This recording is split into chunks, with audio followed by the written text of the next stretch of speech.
What's up, everybody? I'm back here with professional cyclist Keegan Swirbul, who has been racing on the road in Europe for how many years? Long time. I mean, I've been racing for, let's say, 10 years as a pro, so a long time. Yeah. Yeah, done some top level World Tour races, finished pretty well. Top 10 at Tour of Utah, Tour de Langkawi. Definitely kind of a elite level climber. And he is here to share his top base training tips. So, being in the trenches for over a decade, I'm sure you've learned a lot about base training, and there's a lot of ways to do it right and a lot of ways to do it wrong. So, as you're getting into your base, hopefully some of these tips will put some guardrails on your training and help you to dial it in a little bit further as you get closer to the season. So, what are your top base training tips and things that you've learned over the years?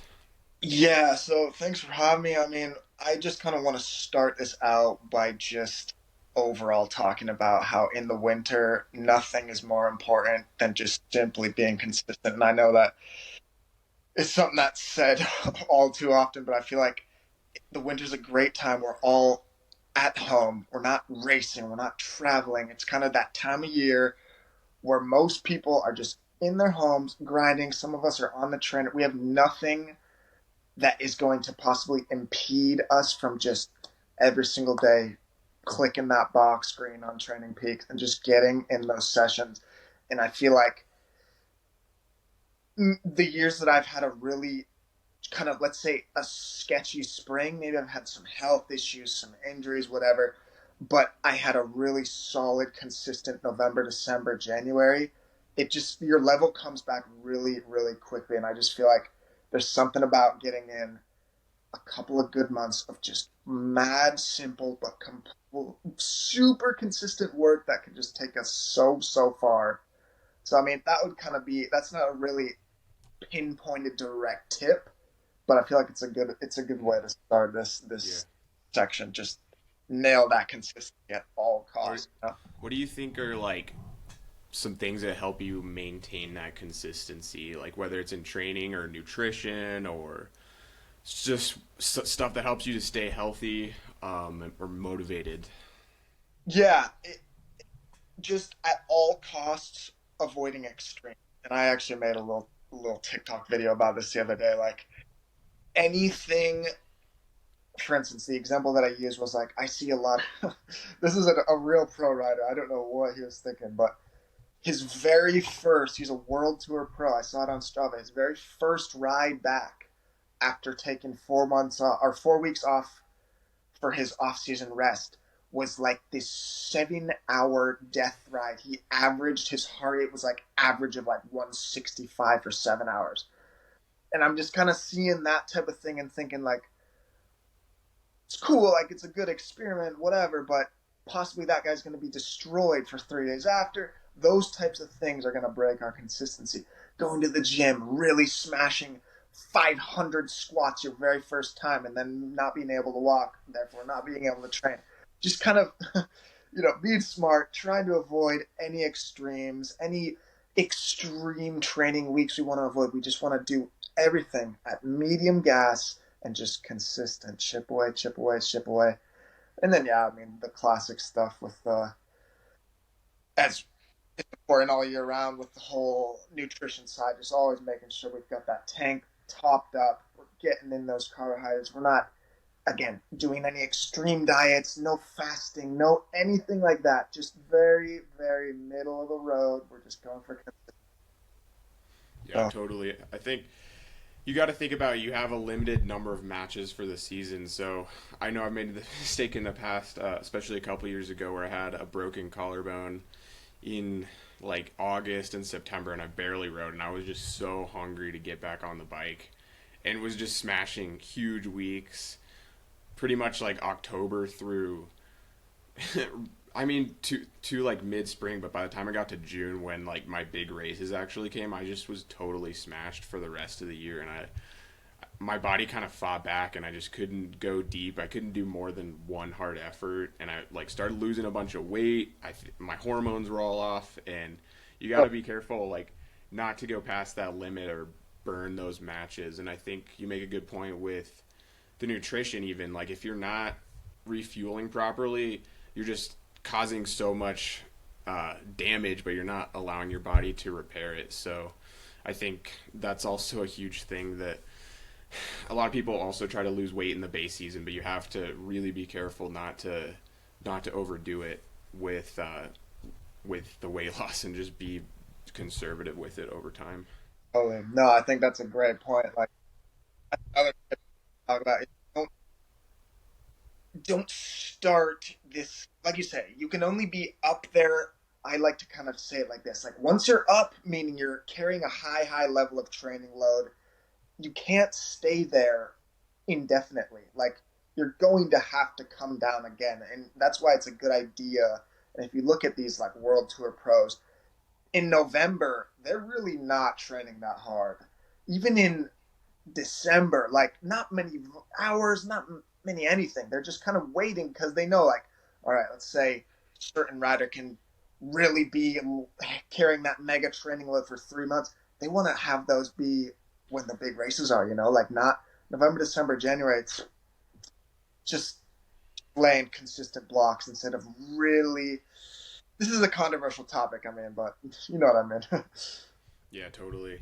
Yeah. And especially, I think a lot of, well, not everybody, but a lot of amateur races are going to have their bigger races towards the summer. And so, I mean, there's really no big reason to be going crazy in November, December, January, especially if you have bad winter weather and you're on the trainer all the time.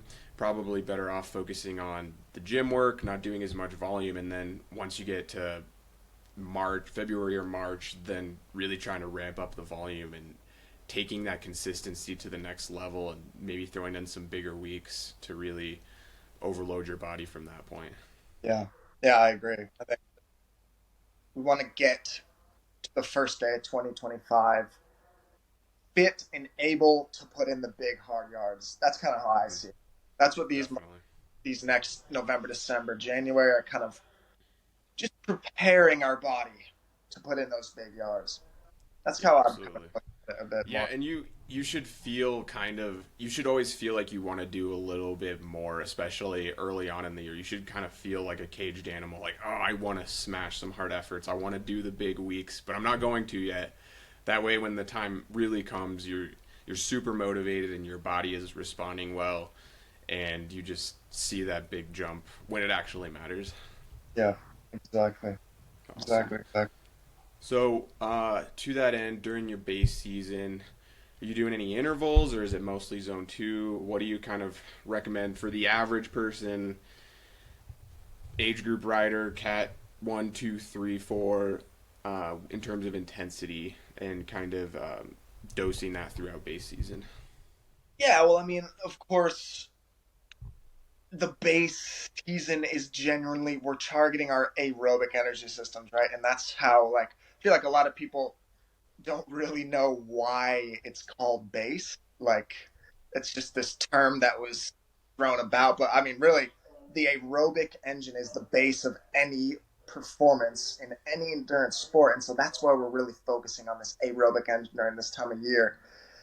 So yeah, our intensity is going to be lower, but that doesn't mean we don't do anything else for the next 3 months besides zone two. Like we definitely are going to need to do some variation. Obviously, I mean, you'll agree with this. I feel like there's a good bit of science about incorporating some like neuromuscular efforts, Mm-hmm. sprinting, Mm-hmm. these whatever. What's another example? I see a lot of people doing like these stomps where you're really Oh, located, short neuromuscular efforts. yeah. Combining that with our zone two, our lower intensity. I really personally, I do a lot of like this upper zone, like these intervals of upper zone two. Not quite tempo. It's definitely in zone two, but it's kind of a block of, let's say, if we have a 3 hour ride that day, I want to do two blocks of 30 minutes where I'm just riding at that very upper level Mm-hmm. of zone two. A, that helps kind of break up the ride a bit. And B, I feel like during those 2 30-minute blocks, you're not doing a single second of junk miles. And I feel like a lot of people maybe do a Absolutely. fair bit of junk mile riding in these long winter rides because that's kind of the you just go out and bike. But I feel like if we really concentrate during those 2 30-minute blocks, we're riding a Mhm. bit higher, it's still in that pure aerobic zone. It's a really good stimulus. I really get a good Mhm. sensation of those.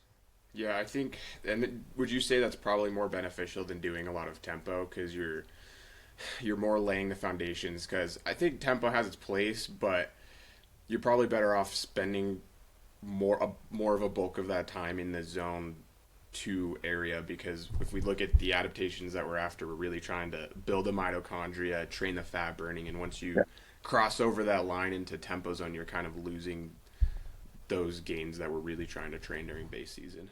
yeah, I'm 100% in agreement with that. I think if we do have those zones trained really highly, once we do kind of start pulling the trigger with those tempo incorporation rides, we'll just react really quickly. And it comes, Absolutely. like, for instance, I know the Jumbo Visma team, those guys are famous for doing 0 0 0 tempo only during the entire year, except right when they're like going into their peak training phase, right before the Tour de France, when they're doing these big, long Mm-hmm. training camps at altitude. That's when they start doing these like tempo threshold efforts. Otherwise, they never do it. They do a lot of this fat max type training, which is what I'm saying, like that upper zone 2 level. Mm-hmm. It's not nearly as strenuous, but you're getting a major aerobic Mm-hmm. stimulus. I really feel like that's Yeah. the path. Yeah. Yeah, absolutely. And I always like to think of probably as say Jumbo Visma's getting closer to those Grand Tours, those tempo sessions are more race specific Yeah. sessions. And I always like to think of it as most of the year we're trying to train the physiology and increase VO2 max, FTP, getting that as high as possible so that your tempo zone can actually increase rather than just extending your time to exhaustion. Yeah. And especially during base season, I always like to think of it as what are we trying to train physiologically that so when we do start doing that intensity, it's going to help us to get more out of it. And so if we think about the adaptations that you're trying to train during base season, you're trying to build aerobic base, so mainly fat burning, mitochondrial density, and efficiency. And so if you can improve those two things, you're going to be able to consume more oxygen, which will thus increase FTP VO2 max. And then you're going to be more efficient while you're doing it. So you can hold a higher power without consuming as much oxygen. And that's what's going to allow you to achieve those higher outputs when you actually start doing the high intensity. Totally. Yeah. It's Awesome. like spend the entire winter just with that like question mark, like, man, is this even working? But it does. Like you exactly said, like Mm, training your physiology, just put your head down. Don't even think about like, oh, am I getting these? I'm searching. Just put your head down, get those sessions. And when you do start pulling the trigger with those higher intensity rides, you react mm-hmm. so quickly. So Yeah, quick. I think another big thing is being patient, especially if you're starting off in November, December, and you're not doing a lot. You might not feel great at first, but I always find towards later base, January, February, you can almost intrinsically tell like when you start doing that intensity, you're gonna be able to really smash it after you do a few of those sessions. Yeah, yeah, So, when somebody is doing zone 2, what are your top tips for actually executing that zone 2? If yeah. outdoors, obviously, because on the trainer it's a lot easier, but it can kind of take practice to get good at actually doing zone 2. And I always say, really, it seems kind of stupid if you say it out loud, but the athletes that actually know how to do zone 2 always go so much farther than those who don't. And so it's so important to practice actually being good at that. And I know when I first started riding, I wasn't very good at that, but I always, when I would, for example, I would stalk your Strava and see you braking on the downhills with like no coasting. It was like, oh, I guess that's how I should be riding. And I think there's no better person to ask as to how to ride like a metronome than you, because if we look at your Strava rides, it's like I don't think I've seen anybody ride more steadily than you. If there's one thing that I would vouch for myself, I'm the best in the world at doing a mile. That's them. But, So how do you do it? I don't know. I've always wondered. I mean, I just have like hardwired my brain. Like I can't. It's funny, actually. I mean, this happens to me every year when I go and do my first race. Like I find myself in the race where you're obviously trying to save energy, and if you can coast, you coast. You're damn right. Myself like accidentally pedaling. You know, so it's like thing in my brain that I just have. Like if it's a safe area, aka I'm not going down a switchback downhill. Like I don't hold my brakes on the downhill like I used to. But I think there is, and I see this all the time, you know, a rider who, when they get above a certain velocity, it's just like, well, all right, I'm going 35 miles an hour. I'm just going to stop pedaling. Or even like they'll get in their super tuck. And I'm thinking like, that's you're not training any energy systems when you're coasting. Like that's a no brainer. So I feel like within reason, if we can pedal, and you might have to pedal at 120 RPMs for a minute if you're going 40 miles an hour on a nice straight long 4 or 5% downhill. It's totally pedalable, you know. Hmm. And I feel like even doing those really high cadence on those downhills, it's great to get yourself better pedaling, efficiency pedaling, you know, Absolutely. ability get that leg speed in.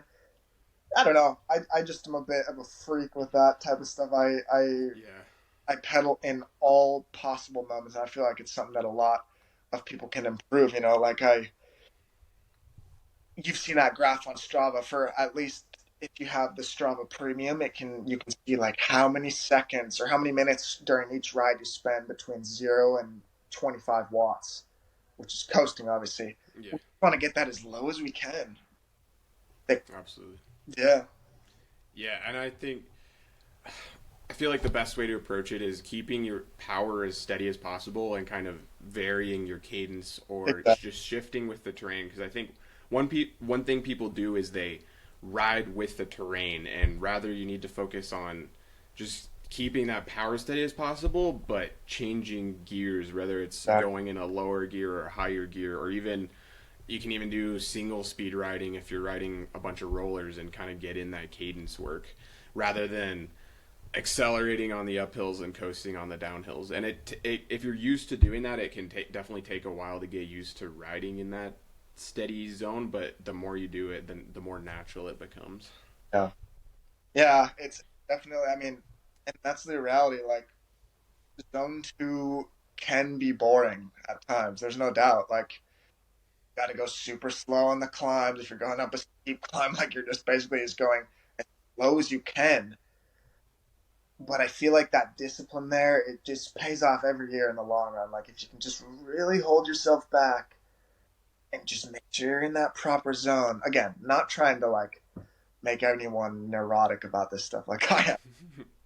Like just a little bit more cognizant, just concentrating on it a bit more. That can do enough to really take away those coasting minutes. Yeah. Okay. So we kind of talked a little bit about interval sessions. What would you say are your kind of, aside from the fat max, what would be your go tos during base season to kind of set you up well for the build phase, whether it's making gains or even just maintenance intensity to keep you from getting stale? Because the zone two is great, but as you said, once you get into the racing, sometimes it's hard to get used to the undulating nature of actually racing. So what are you doing along with the base training to make sure that you're not getting stale with all the zone two? Yeah, I mean, there is something to be said. Like I mentioned before, doing 3 months where you go no higher than 150 beats per minute is also not going to be good for us. Like that just is making us so unidimensional. So a session that I really like to do, and again, I'm going more towards the idea of staying away from tempo and kind of, or if I'm going to do tempo, I want it to be at the very lowest zone of that tempo. Just the least stress possible. I just want to be as closely aerobic as possible.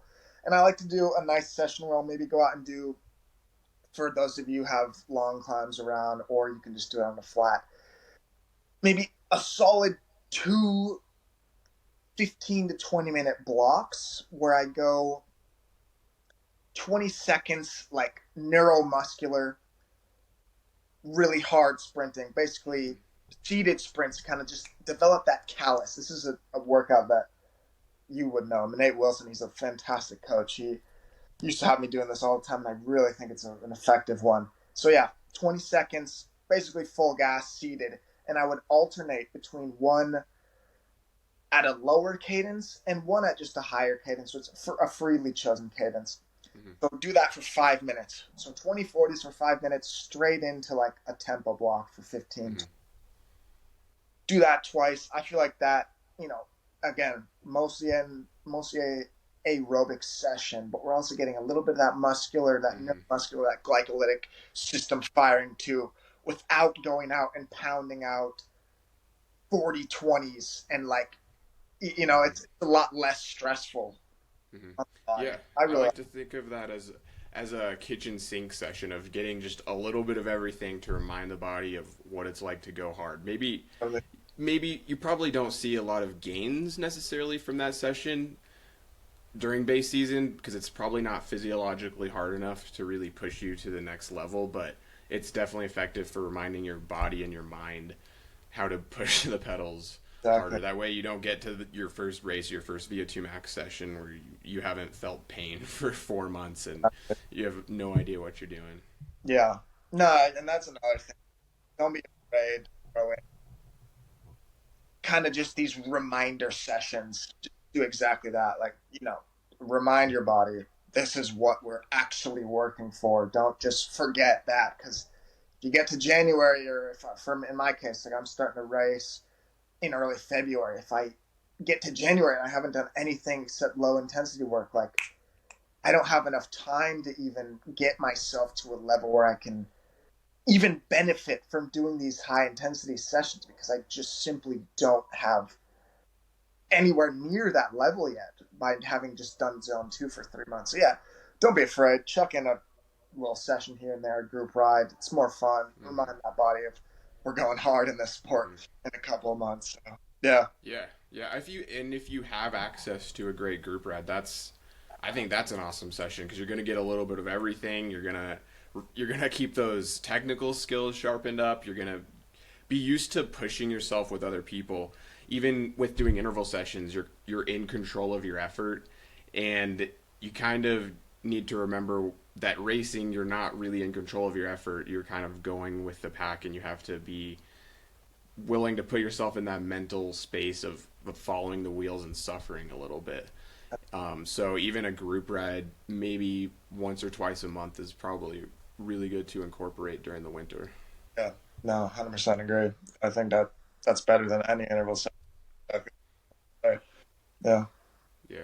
All right, so last question that I would ask you is, what is your preferred percentage of FTPs? So a lot of people say lower intensity, higher intensity. I don't know that there's really one right answer, but what do you find is kind of the sweet spot for you most of the time? For like a zone 2 ride?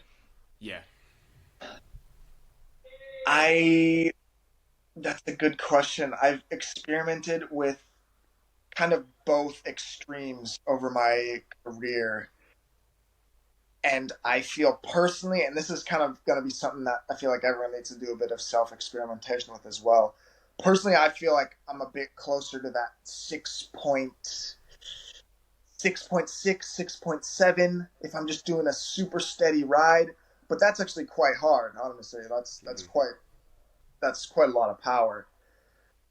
That's why I like to do these kind of rides where I'm alternating blocks of a little bit higher and then a little bit lower, because then you get a little bit of both. It's a little more mentally easy to do, breaks up the ride. But yeah, it's tricky, and I don't. I know a lot of pros probably wouldn't really care about that as much. Like between 50 or 0.57 and point 0.7, we're more or less working in the same energy system, right? So personal preference, more or less. But that said, obviously, the higher you're going, the more stress is going to be. So be careful of Mm-hmm. that. You do what I did years ago and just go out and smash Mm-hmm. 300 watts average all day and just blow myself to bits by the January. Yeah. Um, so what does that zone two range feel like? How do you know that you're in the right zone, especially as you progress through the base season? Your zone two might actually shift higher, Totally. and maybe 200 watts used to feel hard, but now it feels like you're barely pedaling. Would you increase your zone two power and kind of go by feel, or how would you approach that? I would, in that case, I wouldn't necessarily increase it. I would probably increase my amount of these fat max blocks that I'm doing. Mm-hmm. Okay. For instance, if I got 4 hours and I'm in a state where I'm not quite as fit, maybe I'll just do 2 by 30 of those fat max Mm-hmm. sessions, or fat max intervals. Whereas if I'm really in a good level and I'm kind of in a training phase where I'm really kind of pushing for adaptations, maybe I'll do 2 blocks of 1 hour. Mm-hmm. So yeah, to be honest, I'm not really doing quite as many just dead steady rides anymore, just because it's boring, honestly. Do you do those fat max more by feel? Do you have a certain percentage, or are you going more by heart rate? I'll go a bit by heart rate. Actually, I kind of, in my personal case, I never want to go above 150. If I'm going out the door with my thinking of today's an aerobic session, I don't want my heart rate, barring doing a sprint or whatever. If I'm doing one of those, going above 150. So let's say my threshold heart rate would be about 178, 177, something like that. So that is one of the few moments where I would kind of use that heart rate as a bit of a stopper and not get into that, find yourself in that tempo zone, which is like what we talked about, Mm-hmm. a bit more stressful and maybe not even a bit too glycolytic. We're not even really working that session. Arguably, there's some debate in there, but yeah, yeah, Yeah, and I think that's a good way to approach it because as your fat max zone will probably increase throughout the winter, you can have the heart rate be those guardrails that keeps you in the right zone physiologically to make sure you're not pushing it too hard. totally. Where the heart rate is sort of the independent variable, and the power will just vary based off of whatever your fitness level is. Yeah. And how can you avoid that tempo zone? So when you start going into tempo, how let's say you're on a bad day or you're just not feeling that great and things feel harder than what they normally would and maybe you need to scale down the power, what physiologically, what do you feel is the difference between the upper zone 2 and when you start to maybe go a little bit too high into tempo? Yeah, tricky. What I try and always explain to the guys that I coach when I give them these fat max sessions is like, you are not suffering. Like we all know if we've got a tempo interval and we're on that bad day, you're kind of suffering. Mm-hmm. You should never, ever, ever be suffering. Let's say, what would you give if you're just mobbing at a classic zone two pace? That's what, a 3/10. Mm-hmm. Yeah, it's We're something you should be able to hold it all day. Yeah, if we're doing these fat max type blocks, we're just 4/, barely a little bit higher. We're not suffering at all. We're briskly going a little bit harder. It's really a minor, minor difference. Like if you, for instance, my power files, if you look at them on Strava, because I am a freak at doing this, like you can actually see when I go into this fat max zone. But if I weren't such a madman with this like dead steady power, you might not even know. You get, like, you know what I'm saying? If the rider does a little bit more undulating power, they might do a block of this fat max and you can't even perceive it when you're looking at their power file. Mm-hmm.